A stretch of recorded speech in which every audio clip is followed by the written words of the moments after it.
आज मैं आपको एक बहुत ही मज़ेदार कहानी सुनाने जा रही हूँ। एक लकड़हारा बहुत गरीब था, लेकिन वह गरीब होने के साथ साथ बहुत ईमानदार भी था।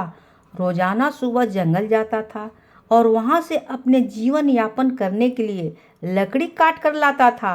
एक दिन वह रोजाना कार्य के अनुसार जंगल के लिए निकलता है। अचानक बादल गरजने लगते हैं। लकड़हारे की पत्नी लकड़हारे से कहती है, सुनिए जी, हमारे घर की छत कमजोर हो गई है, इसे मरम्मत की आवश्यकता है। लेकिन लकड़हारा गरीबी की वजह से अपने घर की मरम्मत नहीं करवा सक रहा था।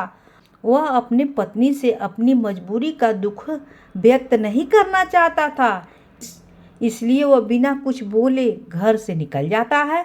लकड़हारा थोड़ी ही दूर पहुंचता है कि अचानक मूसलाधार बारिश होने लगती है। लकड़हारा वापस अपने घर की ओर लौट आता है। वह देखता है कि उसकी पत्नी घर की छत को बांध रही है। चारों तरफ से पानी टपक रहा है। उसे कुछ समझ नहीं आ रहा था। वह भागकर अपनी पत्नी की मदद करता है। जल्दी से अपनी घर की छत लकड़ी की सहायता से बांध देता है। उसके घर के ऐसे हालात और उसे आर्थिक आवश्यकताओं की पूर्ति के लिए लकड़ी भी लेने जाने थे। वह अपनी पत्नी को दिलासा देकर पुनः जंगल के लिए निकल जाता है। बारिश की वजह से लकड़ियां गीली हो जाती हैं। लकड़हारा सूखी लकड़ियों की तलाश में जंगल के अधिक दूर चला जाता है। लकड़हारा जैसे ही जंगल पहुंचता है, वहां एक आदमी पहले से ही लकड़ियां काट रहा होता है। लकड़हारा यह देखकर आश्चर्यचकित हो गया कि क्योंकि आज से पहले वह जंगल में इतने अधिक अंदर नहीं गया था। तभी उस आदमी की नज़र लकड़हारे पर पड़ती है और वह पूछता है, क्या तुम भी लकड़ियां के लिए आए हो? लकड़हारा उतावलेपन में जवाब देता है, जी हाँ, और जिज्ञासा भरी आवाज से पूछता है, महोदय, आप कौन हैं और यहाँ आप किस लिए आए हैं? तभी वो इंसान मुस्कुराते हुए अपने काम में लग जाता है। लकड़हारा भी उसे नज़रअंदाज करके अपने काम में लग जाता है। कुछ ही समय बाद लकड़हारा अपनी लकड़ियों को इकट्ठा करके एक साथ बांध लेता है और पेड़ के नीचे बैठकर आराम करने लगता है। थोड़ी ही देर के बाद लकड़हारा उस आदमी से औपचारिकता बस कहता है, मेरा काम तो हो गया, अब मैं निकलता हूँ।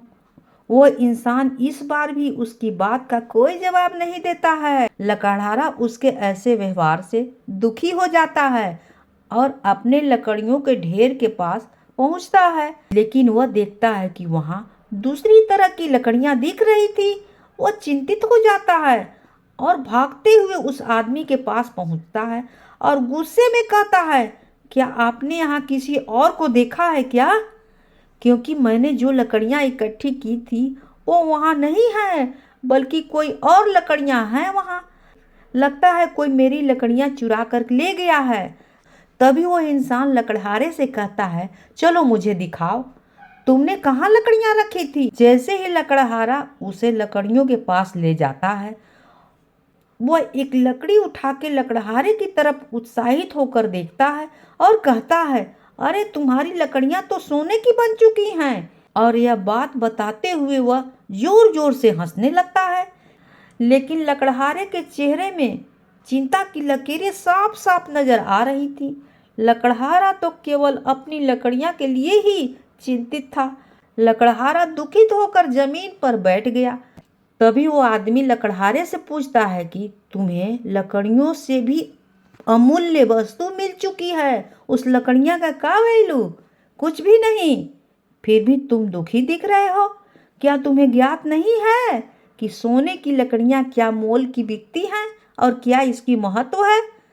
तुम तो इस सोने की लकड़ियों से सारा जंगल खरीद सकते हो, फिर भी तुम तुच्छ सी लकड़ियों के लिए विलाप कर रहे हो। तभी लकड़हारा भावुक स्वर में कहता है, मैं सिर्फ अपनी मेहनत से प्राप्त की गई वस्तु पर ज़्यादा प्रसन्न होता हूँ। यह स्वर्ण लकड़ियाँ मेरे कोई काम की नहीं है। मुझे तो अपनी लकड़ियाँ ही चाहिए। मुझे तो अपनी वही लकड़ियाँ चाहिए जो मैंने इकट्ठा की थी। लकड़हारे की यह बात सुनते ही वह इंसान चमत्कारी रूप से दिखाई देने लगता है। लकड़हारा इतना विशाल रूप देखकर हाथ जोड़कर खड़ा हो जाता है और उसे एहसास हो जाता है कि यह जरूर कोई देव पुरुष है। अचानक लकड़हारे के सामने उसका पुराना लकड़ी का ढेर दिखाई देने लगता है। लकड़हारा जल्दी से भागकर अपनी लकड़ियों को पकड़ लेता है। देव उसकी ईमानदारी पर बहुत प्रसन्न होते हैं और उसे आशीर्वाद देकर विदा करते हैं।